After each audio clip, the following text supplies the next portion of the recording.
বিকেলটা ছিল অন্যরকম। ঢাকার আকাশে মেঘ জমছিল, যেন প্রকৃতি নিজেও থমকে গিয়েছিল কিছু ঘটবার অপেক্ষায়। সোহরাওয়ার্দী উদ্যান যেন হয়ে উঠেছিল এক বর্ণছটাময় মহাকাব্যের প্রেক্ষাপট। মানুষের ঢল নেমেছিল, বৃদ্ধ, তরুণ, নারী, শিশু, সবার চোখে এক অদ্ভুত প্রত্যাশার আভা। পায়ের ধুলোয় বাতাস ভারী হয়ে উঠেছিল, মাথার ওপর পতপত করে উড়ছিল ইসলামী আন্দোলনের সবুজ পতাকা। এক অপার্থিব মৌনতা যেন বাতাসে ঝুলেছিল। এটা কনসার্ট নয়, তারকাখচিত অনুষ্ঠান নয়, বরং এক ইতিহাস রচিত হওয়ার প্রাক্কাল। মঞ্চে উঠলেন ৭০ ছুঁই ছুঁই এক বয়োজ্যেষ্ঠ মানুষ। গায়ে সাদা পাঞ্জাবি, মাথায় সাদা টুপি, চোখে অনিদ্রার স্পষ্ট ছাপ, মুখে ক্লান্তির রেখা। তবু তার চেহারায় ছিল অদ্ভুত এক শান্তি। তিনি ছিলেন এমন একজন যার পদচারণায় গর্জে ওঠে না কোনো আওয়াজ, কিন্তু তার উপস্থিতি গভীর করে তোলে মুহূর্তকে। তার নাম ডক্টর শফিকুর রহমান, বাংলাদেশ জামায়াতে ইসলামী আমির। তিনি যখন মাইক হাতে নিলেন তখন আর কোনো আওয়াজ রইল না। জনতার মাঝে ছড়িয়ে পড়ল নীরবতায় মোড়া বিস্ময়ের ঢেউ। তার কণ্ঠে ছিল না কোনো জড়তা, ছিল না ভয়ের কণা মাত্র, বরং ছিল এক অভ্যন্তরীণ দীপ্তি, ছিল বিশ্বাসের অগ্নিশিখা। আর যেটুকু শক্তি শরীরে অবশিষ্ট ছিল তা তিনি ঢেলে দিলেন জনতার মাঝে। যেন তার শরীর ক্ষয়প্রাপ্ত হলেও হৃদয় তখনও তরুণ, তখনও জ্বলন্ত। মুখোমুখি দাঁড়ালেন এক বিশাল দায়িত্বের সামনে। নির্বাচন, রাজনৈতিক দমনপীড়ন, নিষেধাজ্ঞা আর অনিশ্চয়তার ভবিষ্যৎ। কিন্তু তার চোখে ছিল বিশ্বাস, তার হৃদয়ে ছিল আত্মত্যাগের প্রতিশ্রুতি। তিনি বললেন না কেবল কথা, তিনি যেন প্রতিটি শব্দ দিয়ে মানুষের আত্মা ছুঁয়ে গেলেন। সে বিকেলে সময় যেন থেমে গিয়েছিল। সূর্যের আলো নিস্তেজ হলেও মানুষ জ্বলছিল সাহসে, বিশ্বাসে, ভালোবাসায়। কোনো ক্যামেরা পুরোপুরি ধারণ করতে পারেনি সেই আবেগ, সেই স্পন্দন, যা গোপনে তৈরি হচ্ছিল একটি জাতির হৃদয়ে।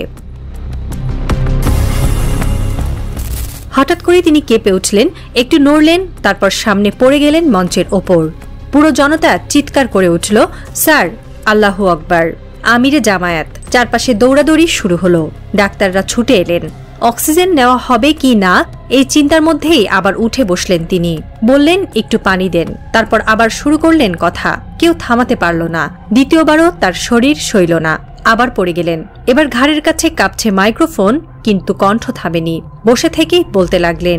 প্রেসার মাপা হচ্ছে, হার্টবিট দেখা হচ্ছে, কিন্তু তার কণ্ঠে তখন বজ্রপাতের শব্দ।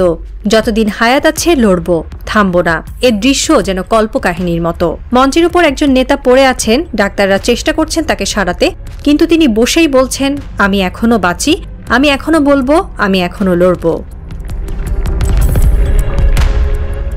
বিশ্ব রাজনীতির ইতিহাসে কিছু দৃশ্য থাকে যেগুলো সময়কে ছাড়িয়ে যায়, পরিণত হয় এক চিরন্তন প্রতীকে। 2024 সালে মার্কিন প্রেসিডেন্ট প্রার্থী ডোনাল্ড ট্রাম্প যখন আততায়ী গুলিতে আহত হওয়ার পর রক্তমাখা জামা গায়ে মঞ্চে ফিরে দাঁড়িয়ে বলেছিলেন, ফাইট, ফাইট, ফাইট, তখন সারা দুনিয়া থমকে গিয়েছিল। সাহসের সংজ্ঞা যেন নতুন করে লেখা হচ্ছিল। কিন্তু ঢাকার সোহরাওয়ার্দী উদ্যানের সেই বিকেল আমাদের দেখিয়ে দিল, সাহস শুধু এক ধনী রাষ্ট্রনেতার শরীর থেকে নয়, একজন বৃদ্ধ, সাধারণ, দেহে অসুস্থতা আর ক্লান্তি নিয়ে লড়াইরত ইমানদার মানুষের বুক থেকেও উঠে আসতে পারে এমন এক আগুন। ডক্টর শফিকুর রহমান ছিলেন না কোনো রাষ্ট্রের প্রধান। তার চারপাশে ছিল না নিরাপত্তার বলয়, বুলেট প্রুফ গাড়ি কিংবা স্নাইপার পাহারা। তার সামনে দাঁড়িয়ে ছিল জনতা এবং পেছনে ছিল তার ঈমান। তিনি ছিলেন একা, অথচ তিনি একা ছিলেন না, কারণ তার সাথে ছিল বিশ্বাস, তার সাথে ছিল আত্মিক সাহস, তার সাথে ছিল সেই অদৃশ্য শক্তি যা কেবল একজন সাচ্চা ইমানদারের বুকের ভেতর জ্বলে ওঠে। তিনি যখন মঞ্চে কথা বলতে বলতে হঠাৎ ভেঙে পড়েন, তখন চারিদিকে ছুটোছুটি শুরু হয়। চিকিৎসকরা এগিয়ে আসেন, নেতাকর্মীরা কান্নায় ভেঙে পড়েন, কিন্তু তিনি উঠে বসে আবার বলতে শুরু করেন। শরীর কাঁপছে, চোখে ক্লান্তি, তবু কণ্ঠে আগুন, যেন সময়কে বলে দিচ্ছেন, আমি এখনো শেষ হইনি। তার কণ্ঠে যখন ঝরছিল শেষ রক্তবিন্দু দিয়ে লড়াইয়ের অঙ্গীকার, তখন হাজারো দর্শকের চোখে দেখা যাচ্ছিল অশ্রু আর মুখে চাপা কাঁপন। এটি এক ইমানদারের শক্তি, যেখানে জীবন আর মৃত্যুর ব্যবধান শুধুই একটি শ্বাস, কিন্তু বিশ্বাসের কাছে তাও তুচ্ছ। এই দৃশ্য আমাদের মনে করিয়ে দেয়, আধুনিক রাজনীতিতে যখন সাহসও শো টাইম হয়ে যায়, তখন এক বৃদ্ধ মানুষ তার দুর্বল শরীর নিয়েও হয়ে ওঠেন সাহসিকতার জীবন্ত পাঠশালা। এটা শুধুমাত্র রাজনৈতিক শক্তি নয়, এটা রুহানিয়াত, এটি এক আত্মিক জাগরণ। সমালোচনার ঝড়ের মধ্যেও দাঁড়িয়ে বলতে হয়, আপনি জামায়াতের রাজনীতিকে পছন্দ নাও করতে পারেন, আপনি তাদের অতীত ইতিহাসের সঙ্গে দ্বিমত পোষণ করতেই পারেন, কিন্তু একজন মানুষ যিনি নিজের অসুস্থ কাঁপতে থাকা শরীর নিয়েও লাখো জনতার সামনে দাঁড়িয়ে বলেন আমি এখনো বেঁচে আছি, আমি এখনো বলবো, তাকে সম্মান জানানো কেবল রাজনৈতিক সৌজন্য নয়, এটি এক মানবিক দায়িত্ব। সেদিন সোহরাওয়ার্দীর মঞ্চে তিনি ছিলেন না কেবল জামায়াতের আমির, তিনি হয়ে উঠেছিলেন একজন পিতার মতো, একজন মুরব্বীর মতো, যিনি তার সন্তানদের সাহস যোগাতে প্রাণপাত করছেন। কোনো রণকৌশল নয়, কোনো স্ক্রিপ্ট নয়, তিনি বলছিলেন হৃদয়ের গভীর থেকে জন্ম নেওয়া ইমানের কথা। চোখে মুখে ছিল ধৈর্যের দীপ্তি, কণ্ঠে ছিল এক মহান বার্তা, সত্যের পক্ষে দাঁড়ানো মানেই জীবনের শেষ দিন পর্যন্ত লড়ে যাওয়া। এমন সাহসিকতা ধর্ম বা দল চেনে না, এটা আসে হৃদয় থেকে, আসে বিশ্বাসের গভীর থেকে। তার কণ্ঠে ছিল না হিংসা, ছিল না প্রতিশোধ, ছিল কেবল সাহস ও দায়িত্ববোধের অদম্য বহিঃপ্রকাশ। সেদিন তিনি যেন এক সেতু হয়ে উঠেছিলেন, ধর্মীয় বিভাজন, রাজনৈতিক মতপার্থক্য সবকিছুর উপরে উঠে মানুষের হৃদয়ে পৌঁছে যাওয়া এক নির্ভেজাল অনুভবের। ডক্টর শফিকুর রহমান কোনো রাজনৈতিক রণকৌশল বা জনপ্রিয়তা অর্জনের কথা বলেননি, তিনি বলতে এসেছিলেন ইমানের ভাষা, ন্যায়ের পক্ষে দাঁড়ানোর অদম্য সাহসের গল্প। রাজনৈতিকভাবে বাংলাদেশে জামায়াত এখন কোণঠাসা, নির্বাচনের মাঠে নিষিদ্ধ, প্রশাসনিক দমন পীড়নের শিকার, কিন্তু সেই বাস্তবতার ভেতরেও একজন বৃদ্ধ আমির, যিনি চিকিৎসকের পরামর্শ উপেক্ষা করে জনতার সামনে দাঁড়ান, তার লড়াই হয়ে ওঠে প্রতিরোধের প্রতীক। এটা কেবল জামায়াত নয়, একটি রাজনৈতিক আন্দোলনের বিরুদ্ধে রাষ্ট্রযন্ত্রের কঠোরতার মাঝেও মানবিক ইচ্ছাশক্তির বিজয়। এই মুহূর্তে যখন বাংলাদেশের রাজনীতির মঞ্চে নৈতিকতার সংকট, তখন ডক্টর শফিকুর রহমানের এই দৃশ্য একটি ব্যতিক্রমী উদাহরণ। সন্ধ্যা নামার সঙ্গে সঙ্গে সোহরাওয়ার্দী উদ্যান খালি হতে শুরু করে।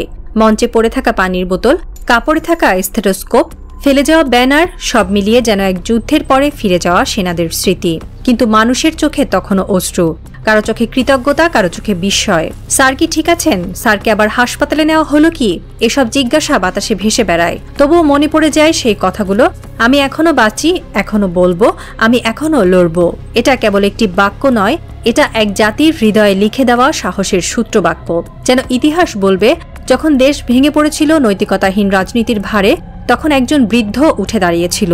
তার শরীর কাঁপছিল, কিন্তু তার বিশ্বাস ছিল পাহাড়ের মতো দৃঢ়। এখনকার তরুণ সমাজ ক্লান্ত, অস্থির, হাল ছাড়ে দ্রুত। তারা অনেকেই মনে করে একটা পর্যায়ে গিয়ে থেমে যেতে হয়, মাথা নিচু করতে হয়, আত্মসমর্পণই বাস্তবতা। কিন্তু ইতিহাস বারবার প্রমাণ করেছে সবচেয়ে বড় শক্তি অস্ত্রে নয়, সাহসে।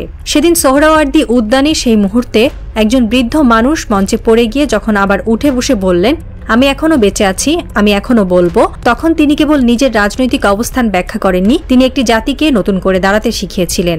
যখন কেউ চাপে পড়ে ধৈর্য হারিয়ে দেয়, তখন মনে রাখতে হবে সেই বৃদ্ধ মানুষটির কথা। তিনি চোখে চোখ রেখে মৃত্যুকে চ্যালেঞ্জ করেছিলেন। এই লড়াই ছিল ব্যক্তিগত নয়, এটা ছিল এক বিশ্বাসের, এক আদর্শের লড়াই, যেখান থেকে উঠে আসে চিরন্তন পাঠ, ন্যায়বোধ। হারিয়ে গেলে মানুষ বাঁচে না, টিকে থাকে না কোনো সভ্যতা।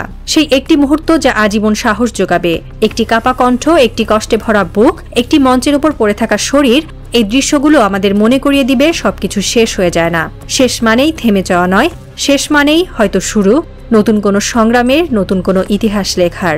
এমন মানুষেরা রাজনীতির কাগজে হয়তো নাম পায় না, কিন্তু তারা মানুষের মনে গেঁথে থাকেন যুগের পর যুগ।